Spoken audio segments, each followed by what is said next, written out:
Good afternoon, everybody. We are now beginning the business session 2. The theme for this session is Path to Success on day 2 of IMA's International Management Conclave 2011. For this session, we have two eminent speakers with us, Mr. Raghvendra Singh, Senior IAS and Collector of Indore, and Mr. Karasek Konstantin, Head of Marketing, Danieli Morgar Shemer. I would request the session chairman, Mr. Shiv Kumar, President, Mittal Corp Limited, to escort Mr. Raghvendra Singh and Mr. Karasek Konstantin to the stage, please.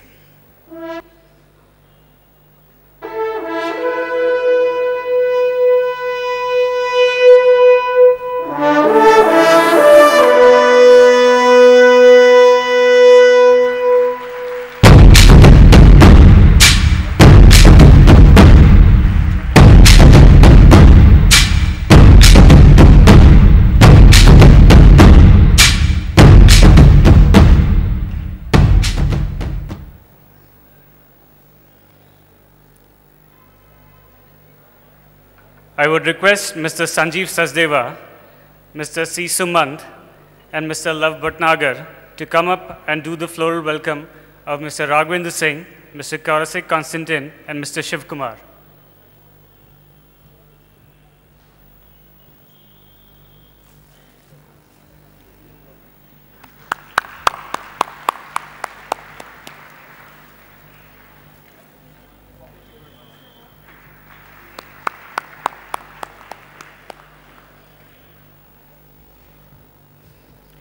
Thank you. AV introduction of Mr. Raghvendra Singh, please.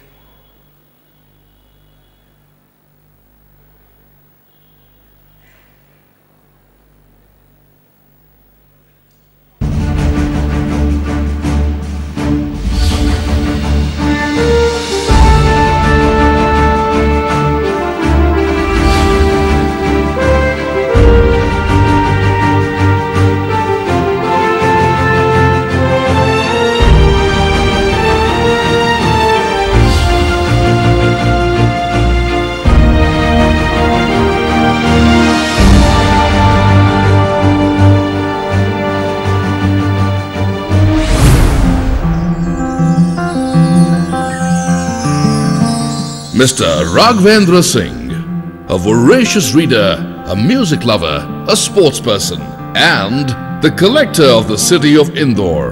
That's the multifaceted Mr. Raghvendra Singh for you.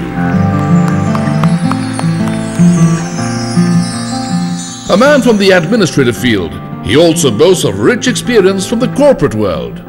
Mr. Raghvendra Singh has served as a collector and district magistrate at 4 districts.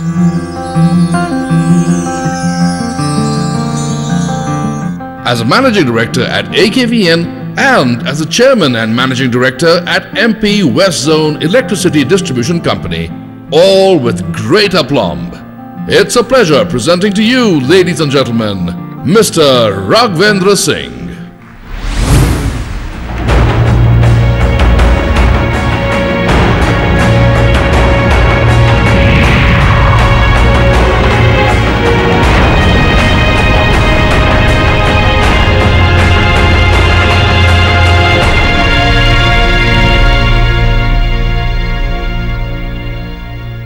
May I now request Mr. Raghvendra Singh to address the gathering.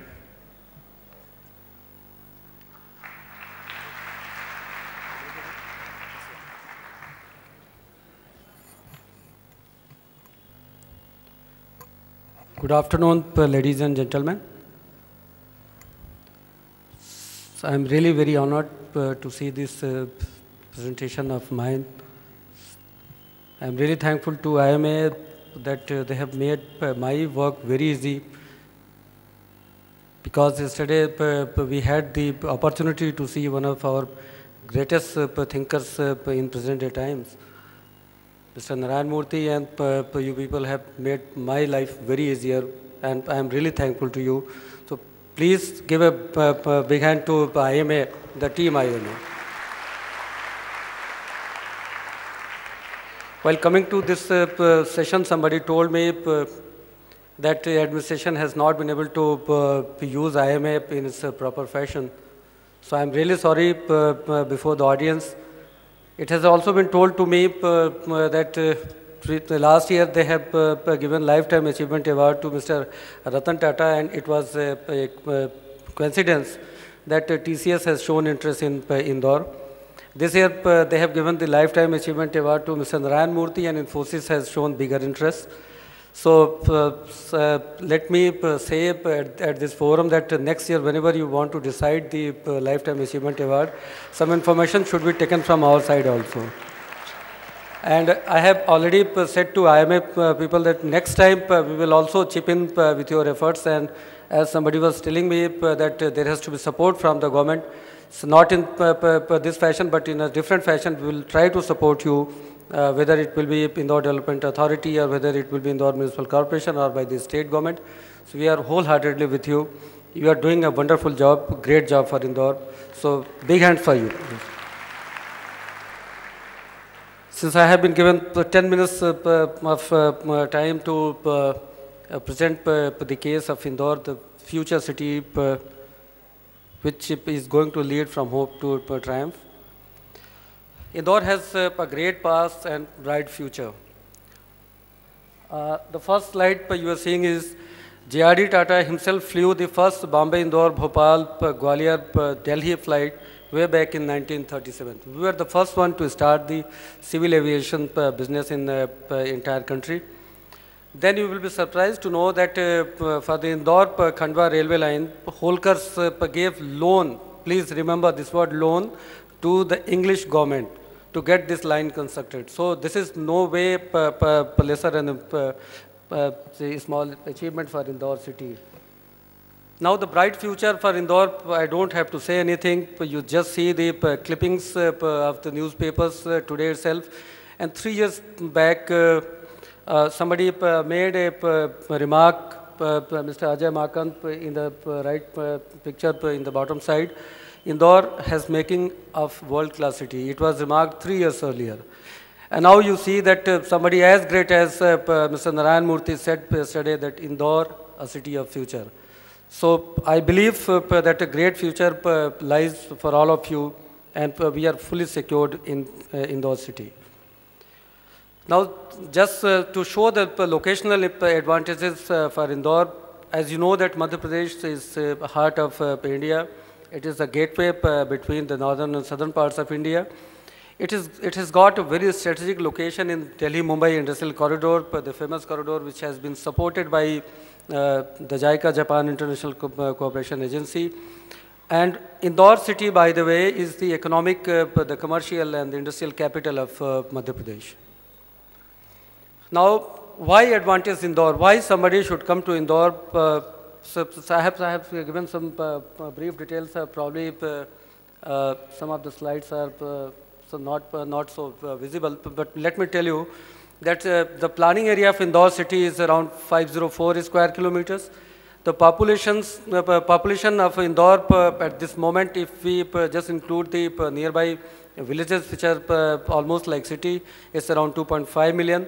Decadal growth rate has been around 40 to 45%, and that is economic base for trade and commerce, industries and services sector. And last but not the least, and everybody wants to know it, and every investor whosoever comes from abroad, he talks about cosmopolitan character, whether it is cosmopolitan in nature or not. So there is no feeling of alienation towards any kind of society, whether it is religious or socio, anything. Then we also see that expectation of population growing in near future, it will be really very huge. So our projection at this moment for Indore city, if we include these master plan areas, so our projection is it will be around 4 million by 2021. So we have to plan for such a big population, by the way. Why advantage Indore? There is savings in office space rates, as the graphical representation on top shows. If you compare this with Mumbai, Delhi, Bangalore, Chennai, Pune, Hyderabad, Bhopal even, and Ahmedabad, you will find that Indore is the cheapest in these regards. Then there is also saving in land costs, and Indore comes at the bottom of the pyramid. So it is something which is a very advantageous situation for Indore. We do have got basic infrastructures ready for our future growth. You know that water supply, Narmada third phase has already started with 90 MLD, which was commenced last year. 540 MLD capacity is going to be completed. It has been funded by Asian Development Bank.